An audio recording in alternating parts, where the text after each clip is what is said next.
higher self? I guess that's the question I'm asking. How do you do this? How that happened?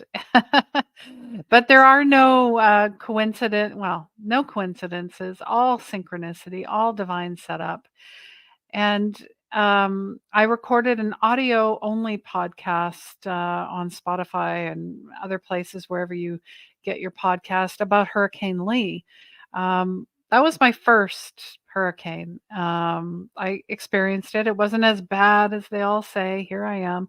I've also witnessed two earthquakes and blizzards and lots of other things. I guess um, that is, why I'm talking about connecting with your higher self, because there's so much in the outside world that wants to keep you pulled into the narrative, saying you're lost, you're stuck, you're not worthy, you don't have enough money, you don't have enough of anything.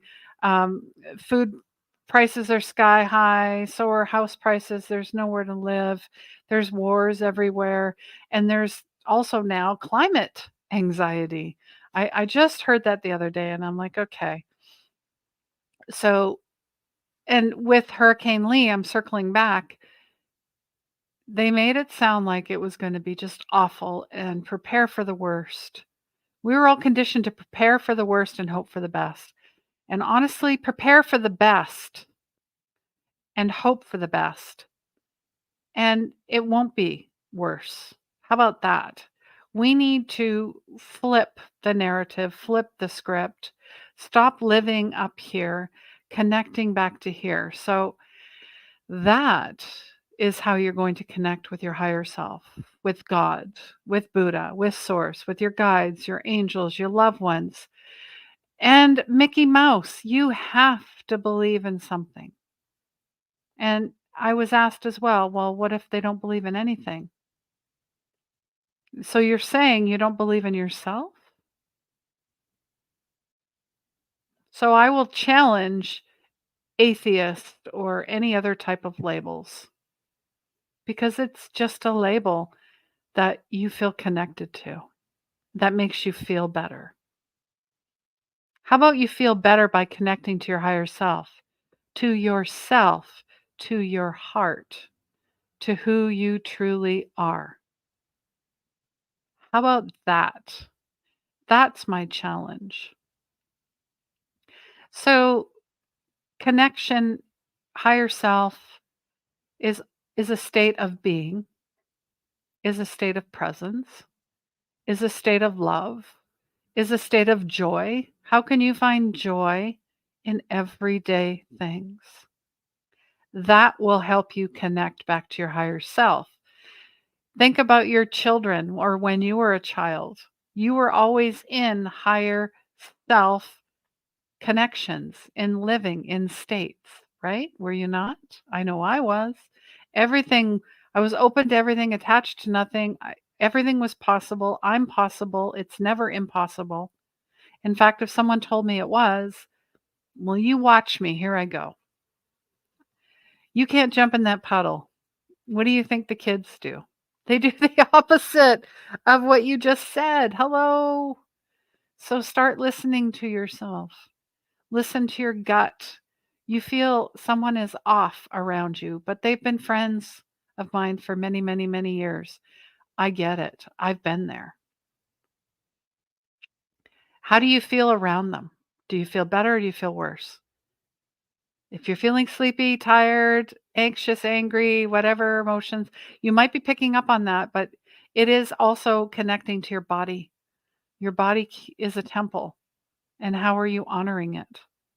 Are you finding ways to be present and to connect and reconnect with yourself through meditation, through sound healings, through sound frequencies, through whatever it happens to be, mindful meditations,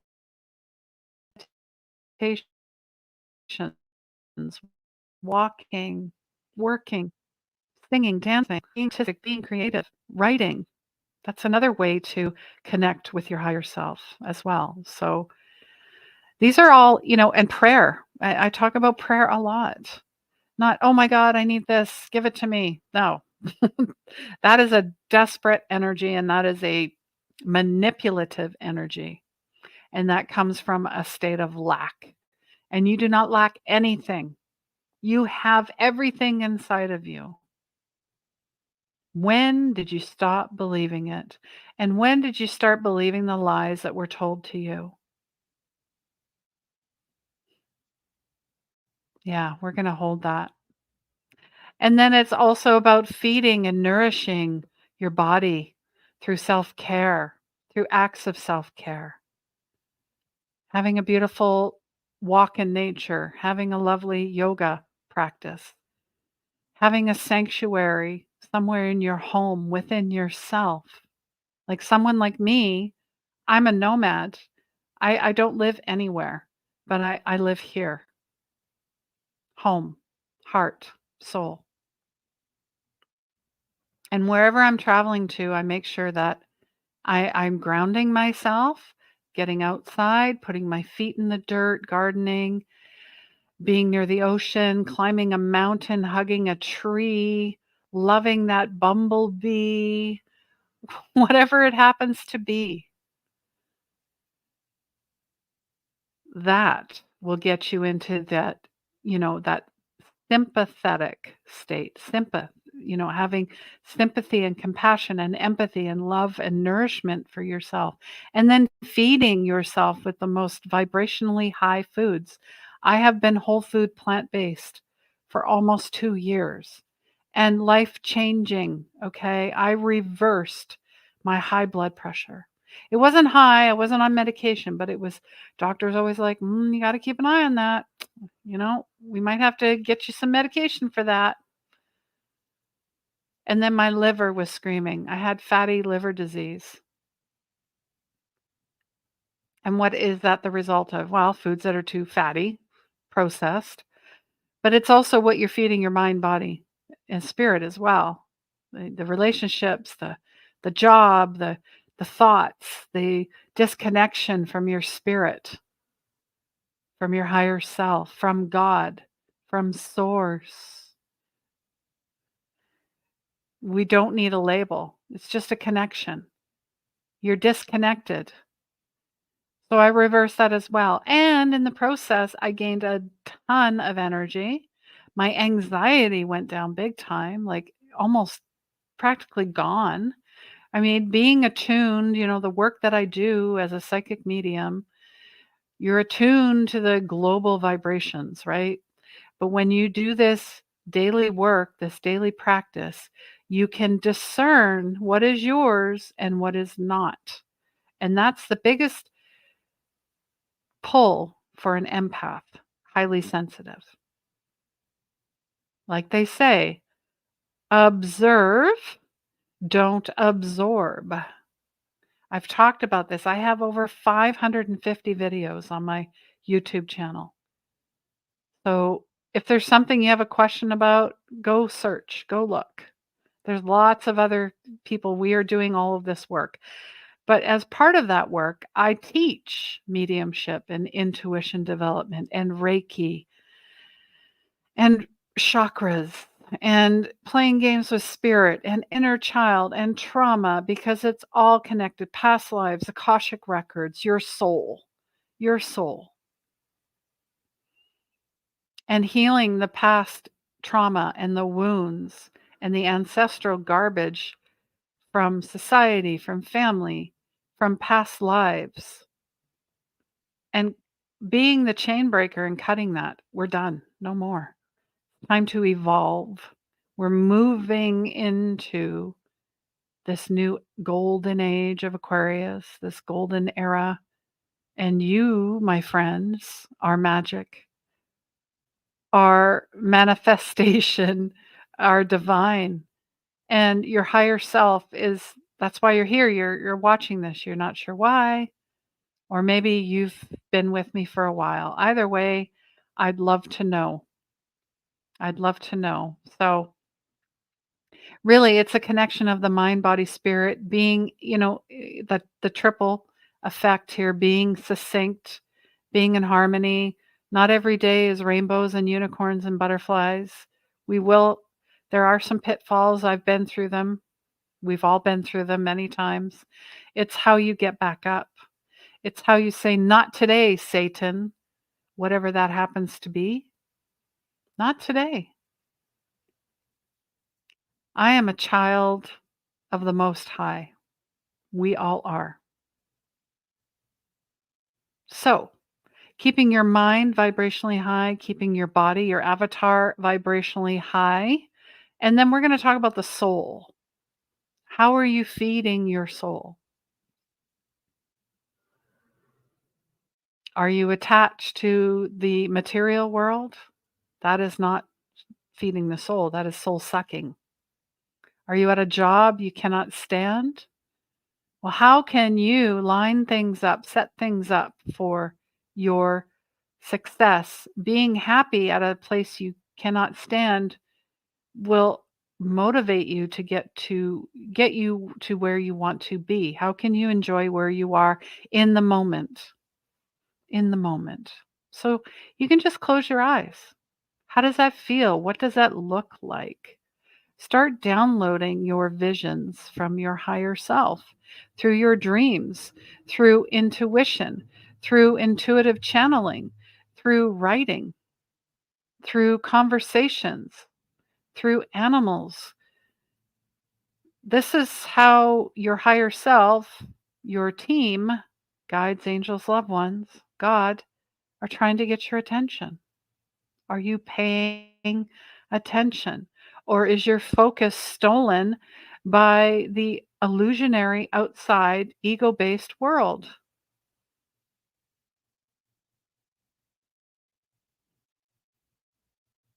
All right. So get all that out of the way and start imagining what that feels like. Connecting to your heart, connecting to the seat of your soul, connecting to higher vision,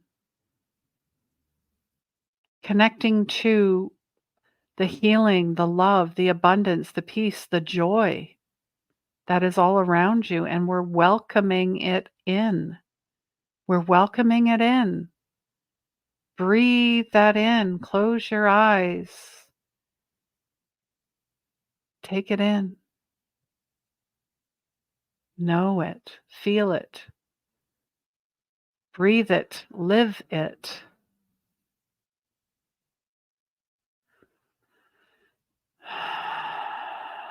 Breathing in and breathing out. Who is coming into your life and who is leaving? Who are we cutting cords with? Energetic cords. No longer needed.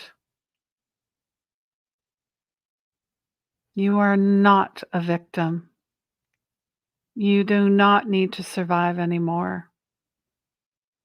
You are thriving. You're not striving, you're thriving. You're resting in the kingdom, and everything will be provided. And maybe you have some guides, some spirit guides come through, maybe some animal guides. And maybe you're looking for signs. Just ask and know. And when you see them, thank you. Thank you. Bring me more. I welcome in more attunements, more connections, more synchronicities to my higher self, and I'm not attached to them. And when they show up, I'm like delighted, like the beautiful, perfect child. Like, wow, that's amazing. When you say things like that, higher self, universe is on notice going, aha, aha, light bulb, aha, she's got it, he's got it, they've got it. Let's go. And don't limit yourself. You are limitless in this multiverse. All right. Now take your time coming back. And maybe you want to pause this video and write down what came in for you. Maybe you want to share with us, with the community. We will hold that for you as well. We love to manifest and accelerate with our community. Soul healers, that's why we're here. There is no competition because, like the bees, they pollinate. We cross pollinate across all levels, across all timelines. Past is cleared, the future does not matter. Right here, present. So connect with your higher self through some of these suggested practices. And I'm sending you all so much love. Take care of yourselves. Until next time, let the healing